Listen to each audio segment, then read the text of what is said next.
아멘. 제 옆사람과 인사하며 잘 되고 있습니다.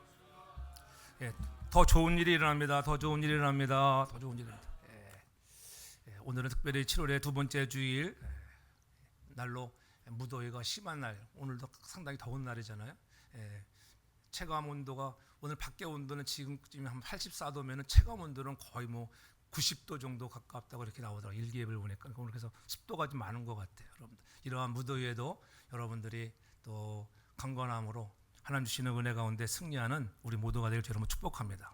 사람들은 늘 죽음이라고 하는 문제 앞에 두렵고 또 염려와 근심 걱정이 얼마나 많은지 몰라요. 죽음 앞에는 인간 존재는 속수무책이라고 하는 말 있잖아요. 어떻게 할 수가 죽음 앞에는 그 누구도 어떻게 할 수가 없는 것입니다. 그래서 죽음을 사망 권세라 이렇게 표현해. 죽음 자체로 해서 사망 권세다. 그러나 죽음을 정복하고 삼킬 수 있는 더 큰 위력이 있다. 이 위력이 뭐냐면 바로 부활이라고 하는 거예요. 예수 그리스도의 부활 사건은 사망 권세를 이기시고 승리하심을 증명된 사건이다. 우리가 계속적으로 성경을 통해서 보아왔지만은 하나님께서는 이미 예수 그리스도가 부활하실 때 오늘 사도 바울이 살아있을 때 이 글을 쓸 때도 많은 성도들이 그 부활을 목격한 사람들이 살아있었다고 하는 것. 우리들은 그 현장을 가보지 못했지만은 오늘 2000년이 지난 지금 이 순간에도 성령을 통하여 원래 부활하신 예수 그리스도가 진정 사망 권세를 깨뜨리시고 살아나심을 믿는 저와 여러분 모두가 되기를 주의 이름으로 축복합니다.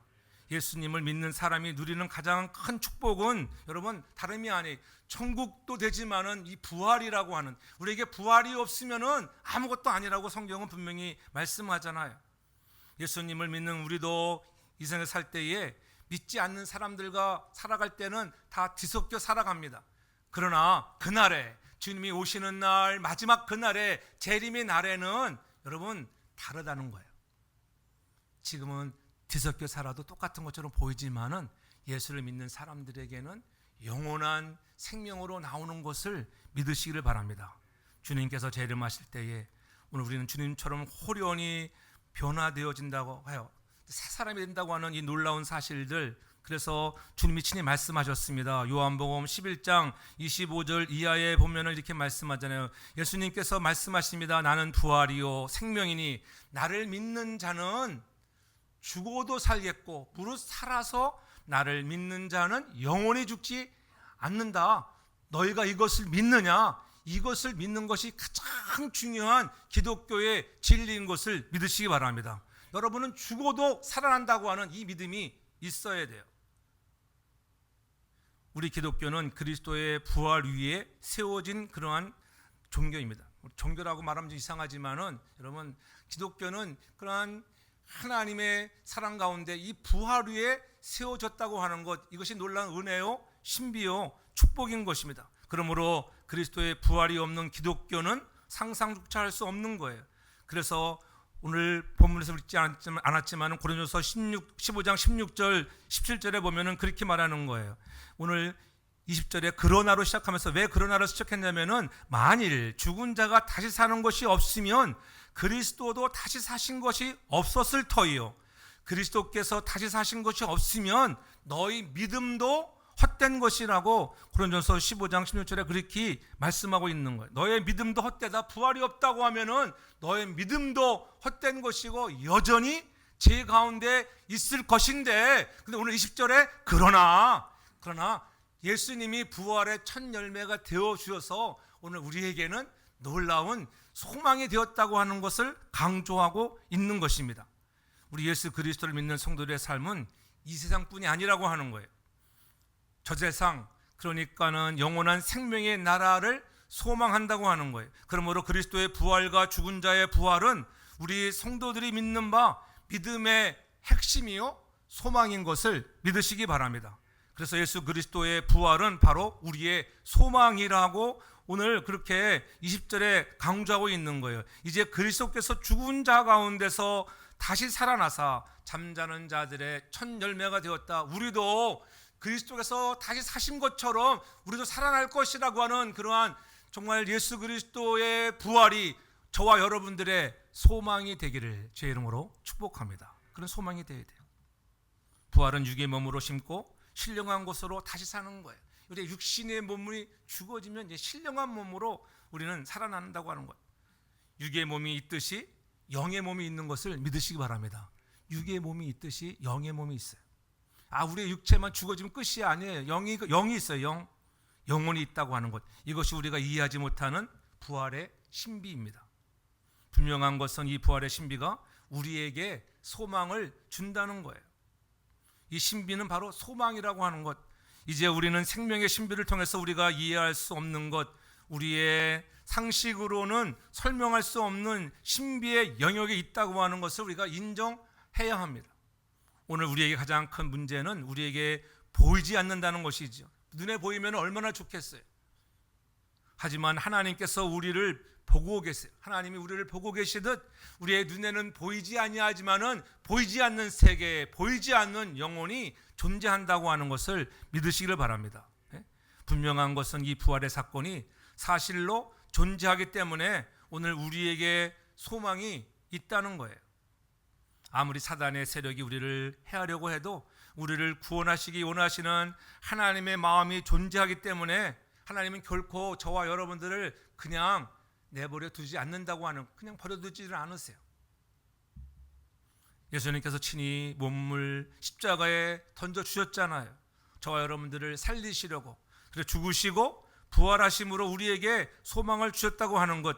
그래서 사도 바울은 고린도후서 4장 16절에 그렇게 말씀합니다. 그러므로 우리가 낙심하지 아니하노니 우리의 겉사람은 후패하나 우리의 속은 날로 새로워진다. 오늘 우리의 겉사람들은 어떻게 낡아지는 거예요. 나이가 들어갈수록 낡아지고 주름이 생기고, 그렇잖아요. 무릎관들이 제대로 되지 않고 소화 기능이 떨어지는 거예요. 나이가 들어가면 어쩔 수 없는 현상들이에요. 왜냐하면 세월이 갈수록 우리의 인생은 낡아지게 되어 있습니다. 그러나 우리의 속사람은, 여러분의 영적인 사람들은 새로워지는 은혜가 있길 주님으로 축복합니다. 새로워져야 돼요. 겉사람은 나이가 들어 세월이 가면 늙어집니다. 20대 다르고 30대 다르고 50대 다르고, 여러분 60대가 되어보세요. 1년 1년이 달라져요. 여러분이 되어보면 압니다. 그렇죠? 지금은 무슨 말을 하나라도, 그렇죠? 나이 드신 분들에게 물어봐요. 하루가 달라지는 것도 느낄 수 있는데, 그러나 그리스도 예수 안에서 믿음으로 충만하면은 여러분 독수리 청춘같이 여러분들을 새롭게 하시는 하나님의 은혜를 경험하는 저와 여러분 모두가 되기를 주 이름으로 축복합니다. 그래서 고린도후서 5장 1절에도 그렇게 말씀하는 거예요. 만일 땅에 있는 우리의 장막집이 무너지면 하나님께서 지으신 집, 곧 손으로 지은 것이 아니요 하늘에 있는 영원한 집이 우리에게 있다. 이 땅에 살아가는 우리의 장막집이 무너지면 여러분 사망의 그러한 시간을 지나고 나면은 영원한, 하나님이 지으신 영원한 집에 우리가 간다고 하는 것, 그것이 우리의 소망인 것을 믿으시기 바랍니다. 그것이 소망이에요. 우리가 하늘나라 간다고 하는 이 소망이기 때문에 이 땅에서 근심과 염려와 걱정들이 많이 있지만은, 죽음이 우리를 엄습하고 두렵게 하지만은, 그러나 내가 두렵지 않다. 왜? 나에게는 영원한 저 천국이 있다. 영생을 주신 천국이 있다고 하는 것 때문에, 그것이 우리의 소망이기 때문에 두렵지 않은 것입니다. 왜 사도 바울이 이렇게 고린도 교인들에게 부활의 신앙을 강조하고 있을까요? 예수님을 믿으면서도 부활의 신앙이 확신이 없기 때문에 조금만 어려움을 당해도 신앙을 포기하려는 사람에게 권면하고 있는 거예요. 너희들이 이 땅을 살아가면서 힘들고 어려운 일들도 있지만은 이 땅이 전부가 아니야. 너희들이 자랑하고 누구에게 속해 있느냐, 이렇게 너희들이 믿음이 좋다고 이렇게 말은 하지만은 너희들이 이런 부활 신앙이 없기 때문에 그렇게 너희들이 서로 다투고 교만하고 자기가 최고라고 자랑하는 것이라고, 너희가 저 부활의 확신을 가지고 우리는 이 땅이 전부가 아니라 앞으로의 이런 저 세상, 죽고 난 이후의 세상, 그날을 바라오며 그날의 소망을 갖고 살아가라고 오늘 성경은 분명히 이렇게 말씀하고 있는 것입니다. 예수를 믿으면서도 육신의 쾌락을 버리지 못하고 육신의 정욕에 빠져 죄를 짓는 사람들을 향하여 참 소망이 무엇인지를 이렇게 설명하고 있는 것입니다. 그래서 고린도전서 15장 19절에 보면은 그렇게 말씀하고 있는 것을 볼 수가 있어요. 만일 그리스도 안에서 우리가 바라는 것이 다만 이 세상의 삶뿐이면 모든 사람 가운데 우리가 불쌍한 자라. 우리가 불쌍한 자라. 우리가 이 땅에 살아가는 것이 전부라고 하면 우리는 불쌍한 자예요. 그렇잖아요. 우리가 거룩한 주의를 지키며 시간을 내고 우리의 물질을 드리고 여러분들이 헌신하고 이 수고하는 것 다 불쌍한 짓이다. 불쌍한 짓. 그러나 우리에게는 영원한 천국이 있음을 믿기를 바랍니다. 우리는 불쌍한 자가 아니라 행복한 자인 것을 믿으시기를 바랍니다. 부활의 신앙에 있어서 절대로 하나님께서 소망을 부끄럽게 하지 않으시겠다고 하는 거예요. 그런 부활의 신앙을 가지고 살아가는, 거기에 소망을 두는 사람들에게는 하나님이 결코 여러분들을 부끄럽게 하지 않는다는 거예요. 부활이 없다면은 그것은 절망이에요. 절망. 부활의 신앙이 아름다운 것은 세상의 모든 사람이 끝이라고, 죽음이라고 하는 곳에서 주님이 부활하셔서 생명이 되셨기 때문입니다. 죽은 권세를 이기셨기 때문이라고 하는 것, 이것이 진정한 믿음이에요. 우리도 이런 믿음을 좀 가져야 돼요. 야, 내가 죽어도 나는 산다고 하는, 그렇잖아요. 그 믿음이 있을 때에 염려와 근심거리, 죽음의 문턱에서도 우리는 두려워하지 않는 것입니다. 예수 그리스도의 부활은 죄에 대하여 죽을 우리를 하나님의 뜻에 순종함으로 부활의 소망을 가지게 하는 거예요. 그래서 부활에 참여한 성도의 삶은 죄에서 떠나서 하나님의 말씀에 순종함으로 소망을 가지는 그런 믿음의 사람이 되어진다고 하는 것, 그러한 우리 모두가 부활의 소망으로 무장하는 저와 여러분 모두가 되기를 주 이름으로 축복합니다. 또한 예수 그리스도의 부활은 죄를 이기는 삶이 되어지는 거예요. 예수님의 부활로 인해서 우리는 죄를 이긴다. 사망의 권세를 이기신 그분으로 인해서 우리는 죄를 이긴다고 하는 거예요. 그래서 22절에 그렇게 말씀하고 있는 거예요. 아담 안에서 모든 사람이 죽은 것 같이 그리스도 안에서 모든 삶이 삶을 얻으리라, 이렇게 말씀하고 있어요. 예수 그리스도의 부활은 죄와 허물로 죽은 우리를 살리셨다고 하는 거예요. 살리신다.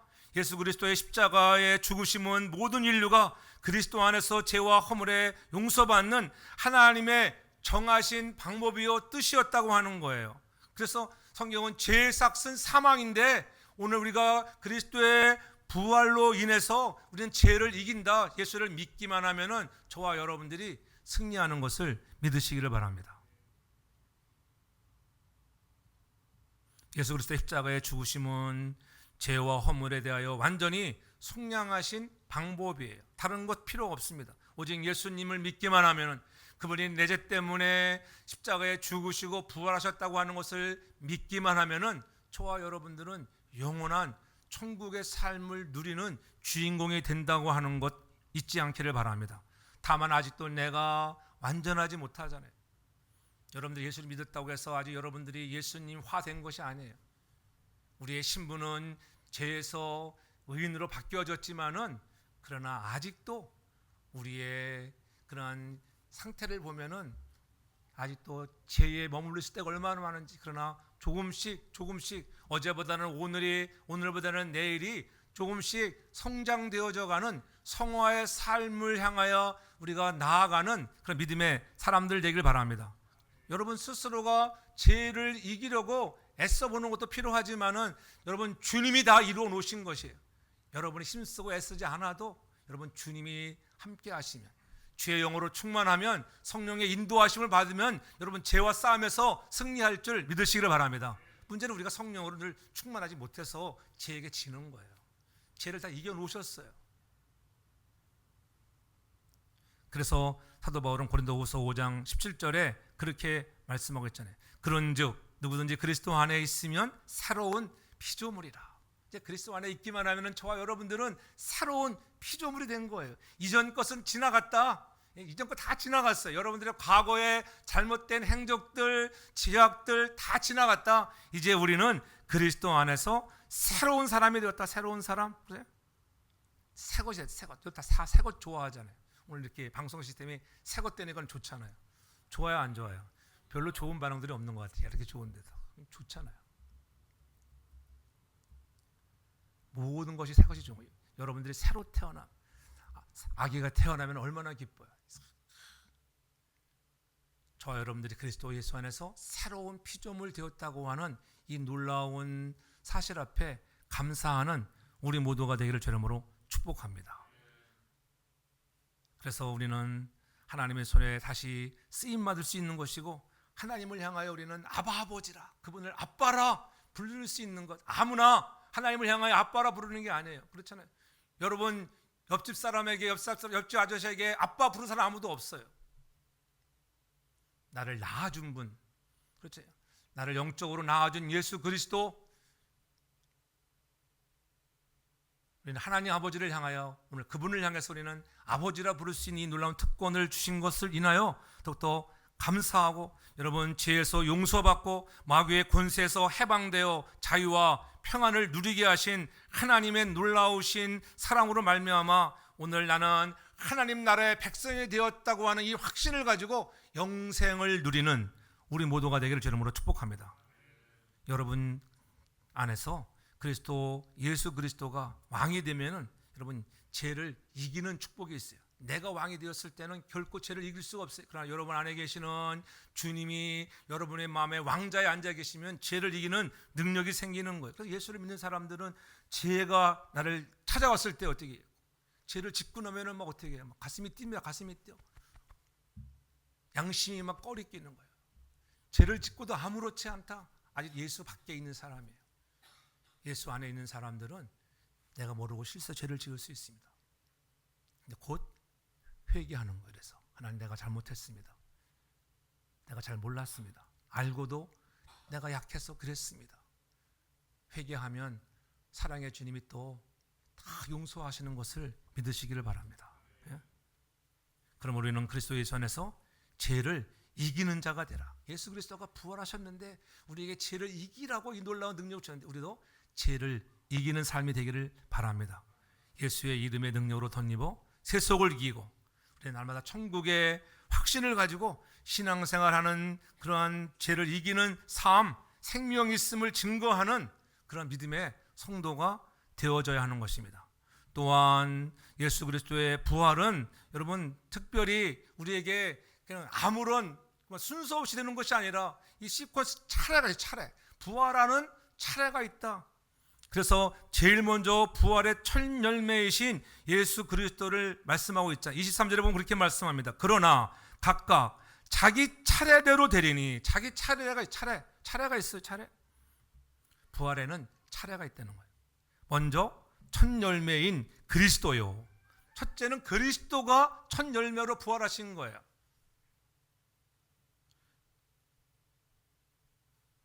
다음에는 그리스도로 강림하실 때에 그의 붙은 자라고 이렇게 말씀하잖아요. 사도 바울은 예수 그리스도의 부활의 의미를 풀이하면서 예수님은 죽은 자의 부활의 첫 열매가 되었다고 설명합니다. 인류의 처음인 아담은 그 자신의 죄와 타락으로 세상에 사망을 가져왔다고 분명히 말씀하잖아요. 아담 안에서 모든 사람이 죽었다. 아담 안에서는 모든 사람이 죽었어요. 그러나 둘째 아담 되시는 예수 그리스도 안에서는 여러분 모든 사람이 믿기만 하면은 새로운 생명을 얻는 것을 믿으시기를 바랍니다.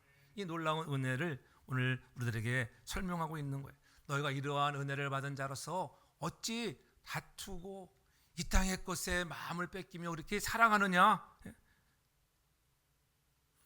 죄의 타락으로 이 세상에 사망을 가져왔지만은 그리스도는 자신의 죽음으로 그 죄값을 치루어 인간에게 부활과 새 생명을 안겨다 주었다고 하는 것, 이 놀라운 사실 앞에 우리는 다시 한번 첫 부활의 열매신 예수님이 부활하셨듯이 우리도 부활하는 날이 온다고 하는 것, 차례가 온다고 하는 거예요.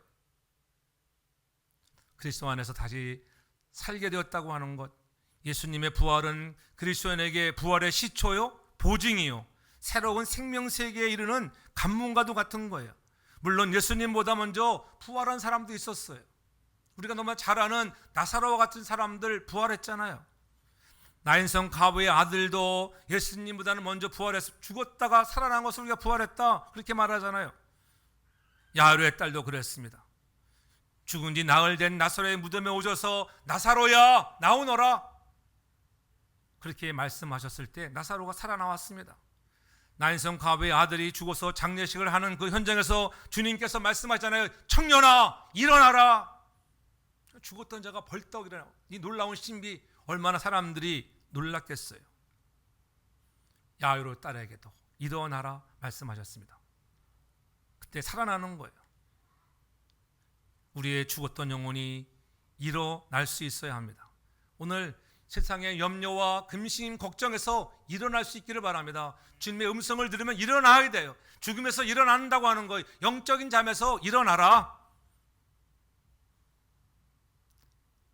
그들은 인간의 몸으로, 약한 몸으로, 다시 죽을 몸으로 부활했지만은, 그렇지?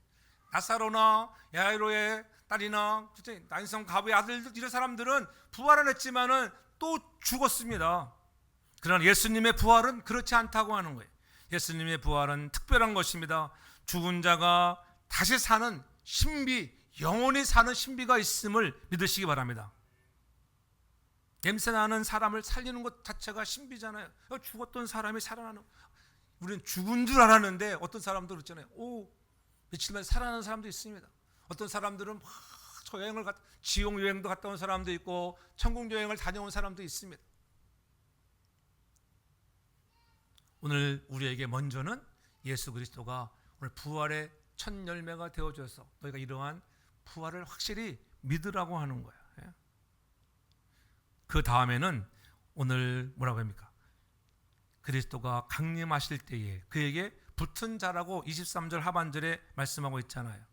예수님이 재림하실 때에 예수님께 붙어있는 자들이 다 부활한다고 했어요. 예수를 믿는 사람들은 다 부활하는 거예요. 이미 죽어서 하늘나라에 간 성도들도 함께 내려와서 이제는 내가 입었던 육신의 옷들을 덧입고 새롭게 거듭나지는, 새롭게 옷을 입는 사람들로 우리가 바뀌어진다고 하는 거예요. 썩어서 흙이 된 자기 모든 것과 합하여 영광의 몸으로 부활하게 되는 거예요. 늘 우리가 어떤 때는 이해 안 될 때가 많았잖아요.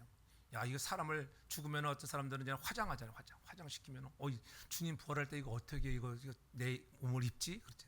다 원소가 여기저기 떠다니고 있기 때문에 다 그것은 하나님의 신비예요, 신비.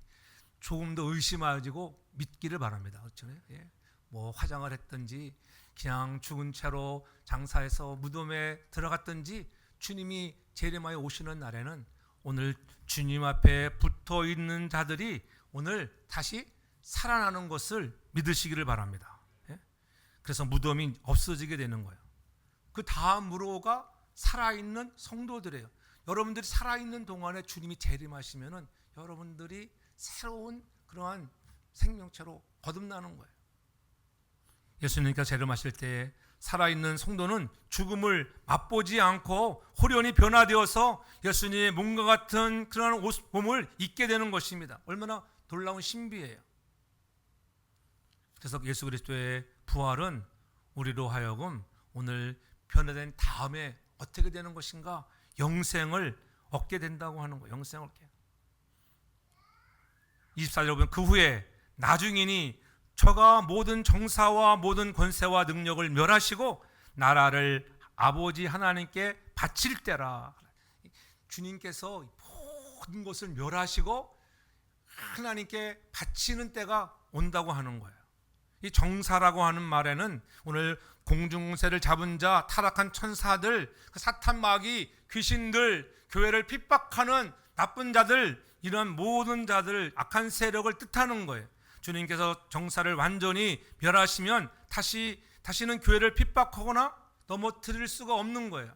왜? 그들을 다 멸하기 때문입니다.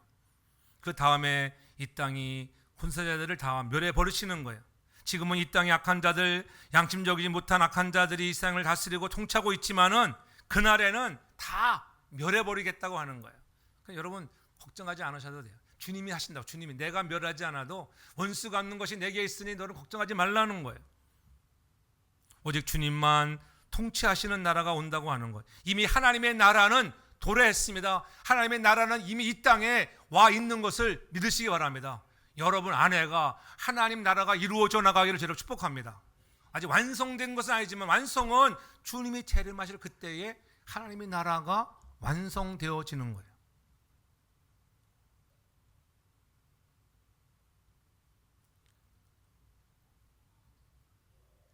그래서 마지막으로 멸하시는 것은 오늘 사망이라고 하는 것을 멸하시는 거예요. 주님께서 사망을 죽이는 것이 아니라, 여러분, 빛이 들어오면 아무리 컴컴한 어두운 흑암과 같은 곳이라 할지라도 빛이 들어오면은 어둠이 물러가 버립니다. 어둠아 떠나가라 명령하지 않아도 자연적으로 없어져 버려요. 재림의 주님이 오시면 사망이 저절로 물러가는 것을 믿으시기를 바랍니다. 우리 생명이 주어진 예수님께서 재림하실 때에 이 세상의 사망은 사라지고 마는 거예요. 그래서 이제는 더 이상 죽음이라는 것이 없어요. 영원히 생명만 가득한 거예요. 얼마나 감사해요. 영원한 생명만, 영생이 있는 거예요. 우리 주님께서만 통치하시는 나라가 된 후에는 그 나라를 오늘 하나님께 드린다고 오늘 성경은 분명히 말씀하고 있습니다. 얼마나 겸손한 표현인지 몰라요. 여러분, 예수님이, 여러분, 우리가 삼위 하나님, 삼위일체를 믿을 때 혼동되는 것들도 많이 있고 이해가 안 될 부분도 많지만, 이해가 돼서 믿어지는 게 아니라 믿어지면 이해가 되는 것을 믿으시기 바랍니다. 이해하고 믿는 사람이 많아요. 이해될 수가 없어요. 삼위 하나님을 이해할 때 뭐 같은 하나님인데, 오늘 또 아들 되시는 성자 하나님이 오늘 성부 하나님께 이 나라를 바치겠다고 말씀하고 있잖아요. 이 거룩한 나라를 하나님께 드리고, 그때 예수님께서는 하나님 앞에 복종하신다고 말씀하십니다. 마지막에도 하나님께서는 마치 피조물인 양 하나님 앞에 복종한다고 이렇게 말씀하고 있어요. 여러분, 주님께서 그렇게 복종하고 순종하는 삶을 살아드린다고 하면 우리들은 어떻게 해야 할까? 너희들은 어떻게 살아가야 될까? 너희들도 피차 서로 위하며 존중하며 사랑하고 그렇게 순종하는 사람들이 되라고 말씀하고 있는 거예요. 예수님께서는 마치 피조물인 양 하나님 앞에 복종한다고 할 때 우리는, 여러분, 예수님을 이렇게 비하고 낮추는 게 아니에요. 예수님도 전능하신 그런 얼마이트 가신 것을 믿으시기를 바랍니다. 전능하신 하나님, 전능하신 성령 하나님도 마찬가지예요. 높이나 모든 것이 하나님과 똑같은 분이십니다. 성부, 성자, 성령께서는 똑같은 인격, 똑같은 높이와 똑같은 권능 하나님이시지만은 성자 예수님께서 성부 하나님께 복종하고 있는 것을 우리가 볼 수가 있죠. 성자 예수님께서 성부 하나님께 복종하실 때에 예수님께 또 낮아지는 것이 아니라 하나님의 사랑으로도 귀하게 되는 거예요. 야, 이렇게 내 아들이, 내가 보낸 아들이 나에게 이렇게 순종하니까 어떻게 하나님 아버지가 더 어떻게 예수 그리스도를 높여주시는 거예요. 여러분, 가정에서 마찬가지예요. 부부는 어떻게, 오늘 이 시대 부부는 과거에는 뭐 남녀 구별이 많았잖아요. 근데 지금은 남녀 구별이 없잖아요. 남자나 여자나 아내나 남편이나 똑같은 인격체, 똑같은 거예요. 더 높고 낮은 사람이 없어요. 그러나 성경에서는 뭐라고 얘기합니까? 아내들아, 남편들에게 뭐라 그럴게? 순복하라. 왜요? 남편에게 순복하는 아내가 더 존중받고 사랑받는 자인 것을 믿으시기 바랍니다.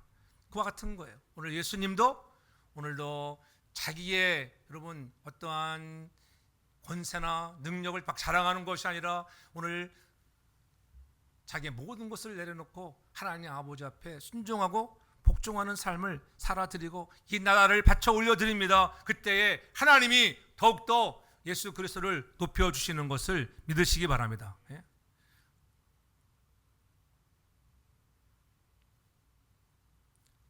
오늘 그날이 오면 하나님께서 온전히 다스리시는 나라, 하나님의 나라가 이루어지는 날이 온다고 하는 거예요. 그 나라가 한 걸음씩 한 걸음씩 우리 가까이 오고 있는 것을 믿으시기 바랍니다. 우리 먼 나라의 이야기처럼 들릴 때가 많잖아요. 근데 그날이 곧 가까이 올 것입니다. 그래서 여러분들이 믿으셔야 돼요. 재림의 날이 한 걸음 한 걸음 가까이 오고 있다고 하는 거예요. 그 나라는 반드시 오는 것을 믿으셔야 돼요. 재림을 믿으시기를 바랍니다. 하나님 나라는 반드시 온다. 말씀대로 되는 것입니다. 근데 우리는 잘 속습니다. 아, 그날이 올까? 야야, 그냥 편히 믿어라. 대충 믿어. 그 누구 소리예요? 마귀 소리예요. 마귀는 그렇게 여러분들에게 귓가에다 속삭입니다. 대충 믿어. 뭐 그거 한다고 열심히 가가지고 뭐 방송 시스템 한다고 막 방이 맞도록 수고하고 9시 10시까지 막 한다고 그러죠. 저도 그거 해보니까 이게 쉬운 일이 아니더라고. 와가지고 이 방송 이게 음향 조절하는 것도 그렇게 했는데도 오늘 아까 보니까 어제는 엄청 잘 나왔었는데 오늘은 또 이게 뭐야 보조 마이크가 잘 안 들린다고. 어제는 그렇게 잘 들리다고 내렸다 놀렸다가 여러분 고음도 만졌다가 저음도 얼마나 여기서 서 있어 말하는 것 설교보다 더 힘들더라고요. 여기서 벌 쓰고 가는 거 벌써 3시간 동안 벌 써. 집에 가니까 엄청 피곤해요. 그래도 그것이 주님 사랑하는 마음이에요. 여러분을 사랑하는 마음에서 하는 거예요. 내가 뭐 나도 알아서 하게 나도. 담임 목사가 신경 안 쓰면요 별로 잘 안 될 때가 많아요. 세심한 것을 볼 수 있는 것. 담임 목사도 그런데 살아계신 하나님은 세심하게 여러분들을 가장 잘하는 것을 믿으시기 바랍니다. 그분이 여러분의 모든 것을 아시고 가장 좋은 곳으로 인도하시는 하나님, 그분 앞에 우리는 순종할 수 있는 우리 모두가 되기 바랍니다. 그러므로 성경은 그렇게 말합니다. 로마서 12장 11절에 그렇게 부지런하여 게으르지 말고 열심을 품고 주를 섬기라. 열심을 품고 주를 섬기라고 하는 거. 이러한 부활의 소망을 갖고 살아가는 사람들, 죄를 이기는 삶을 살아가는 사람들은 열심을 품고 주를 섬길 수 있기를 바랍니다. 대충 쉬엄쉬엄 섬기는 것이 아니라 열심을 품고, 왜? 게으르게 섬길 수 있기 때문에 지금 열심을 품으라고 하는 거예요. 그래서 소망 중에 즐거워하고 환난이 온다 할지라도 기도하고 참으면은, 우리가 기도하고 나가면은 반드시 하나님은 우리에게 가장 좋은 것, 쓸 것들을 풍성하게 채워주시는 것을 믿으시기 바랍니다. 그래서 고린도전서 15장 15절에도 사도 바울이 그렇게 말씀하는 거예요. 항상 주의 일에 더욱 힘쓰는 자들이 되라. 이는 너희 수고가 주 안에서 헛되지 않은 줄 압니다. 너희들이 주 안에서 힘쓰는 것 결코 헛되지 않아. 여러분들이 하는 모든 일들이, 수고하는 것들이 헛되지 않은 것을 믿으시기 바랍니다. 수고한 만큼 하나님이 하늘문을 열어 복을 주시는 거예요. 복은 다른 거예요. 다 달라요, 여러분. 그래서 순종하고 열심을 섬기는 거예요. 괜히 열심히 하는 게 아니에요. 마지막 그날에 보면은 상급이 다르다고 하는 거예요. 똑같다고 하면은 누가 열심히 내겠어요? 솔직히 말해서 여러분, 교회 헌신하고 봉사하는 거 똑같이 해보세요. 어떤 사람은 열심히 하고 자기가 주신 달란트를 가지고 최선을 향하여 하나님의 앞에 우리가 쓰임받는 우리 모든 지체가 되기를 주의 이름으로 되기를 바랍니다. 그래서 주의 일에 더욱 힘쓰는 자가 되라. 우리는 부활의 소망, 영생의 소망을 갖고 힘들다고 낙심하지 말고 방관하지 말고, 지나가는 자 구경꾼처럼, 제가 늘 가끔 얘기하잖아요. 우리 공사하면은, 이제는 이런 공사 같은 거 하면은 보통 교회들은 행사잖아요. 엄청 거대한 돈을 들여서 하는 공사잖아요. 여러분, 우습게 보면 안 돼요. 몇만 불을 투자해서 여러분들이 헌금해가지고 하는데, 이거 공사가 되나 주일에 와보니까 됐다 이러면 안 돼요. 여러분, 공사가 잘 되고 있는가 한번 좀 와가지고, 이 무더운 여러분들 얼마나 수고가 많으신가, 맛있는 콜라도 하나 사가지고 오고 수박도 사가지고 오고, 그런 성도가 있길 바랍니다. 그런 헌신이 있어야 돼요. 그런 헌신이. 교육자들만 열심히 수고하고, 진장로님만 오래니까 오셨지, 그렇지, 다 나와 있어. 자진해서 나오셔야 돼. 내가 가서 할 게 무엇이 있는가. 그것이 하나님을 사랑하는 마음으로 하는 거예요. 하나님 사랑이 없으면 그것이 안 돼. 알아서 하겠지. 내가 냈으면 됐지. 그거 아니에요. 더 많이 낸 사람도 열심히 합니다. 그렇지. 하나님이 채워줄 것을 믿으시기 바랍니다. 그래서 우리는 사랑의 마음을 가지고 하는 거예요. 여러분, 주님이 부활하셔서 베드로에게 찾아오셨어요. 베드로에게 찾아오셨을 때에, 베드로야, 너 부활을 믿니? 그렇게 질문하지 않았어요.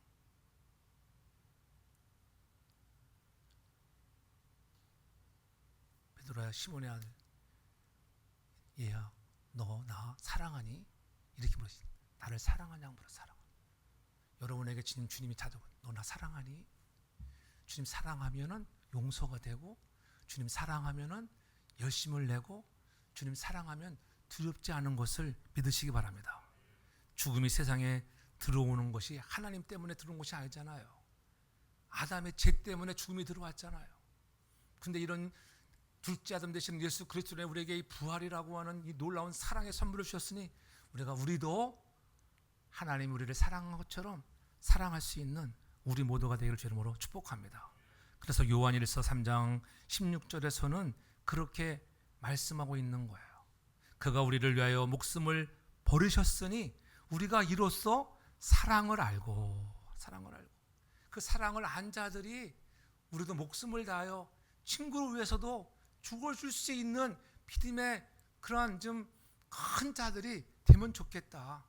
너희가 뭐 잘났다고 너희들이 하는 예언의 은사, 방언의 은사, 각의 은사들을 막 자랑하는데 그런 거 자랑하지 말고 사랑으로 피차 서로 섬기며 존중하며 하나님의 나라를 이루어 나가는 자가 되기를 원하는 마음에서 여러분 부활장을 통해서 계속적으로 오늘 사도 바울이 부활을 강조하고 있는 거예요. 이 참된 사랑은 결코 죽음 앞에서 무릎을 꿇지 않는 거예요. 여러분 정말 사랑하면은 대신 죽어주잖아요. 대신 죽어줘. 여러분 자녀들을 사랑할 때 그런 많이 보잖아요. 교통사고가 나는 순간에 아기가 치워 죽을 순간인데 어떤 분이 뛰어들어가서 자기가 희생당하고 아이는 살리는 사람, 그 사랑이 있기 때문에요. 그렇잖아요. 우리의 부모들의 마음이 그런 마음 아니겠어요? 죽어가는 아들을 바라보면서 가만히 보고 있는 사람은 아무도 없습니다. 우리가 그 사랑으로 살려주는 거예요. 그 사랑을 받은 자처럼 우리도 하나님 앞에 사랑으로 헌신할 수 있는 자가 되기를 바랍니다.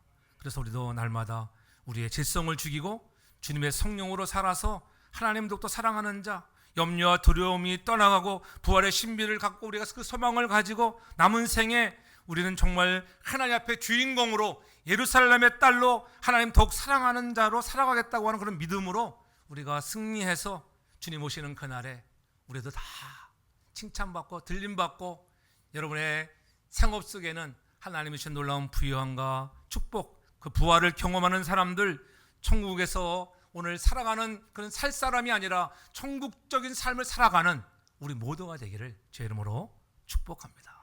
사랑의 아버지 하나님, 참으로 감사합니다. 예수 그리스도의 부활이 우리의 부활임을 믿습니다.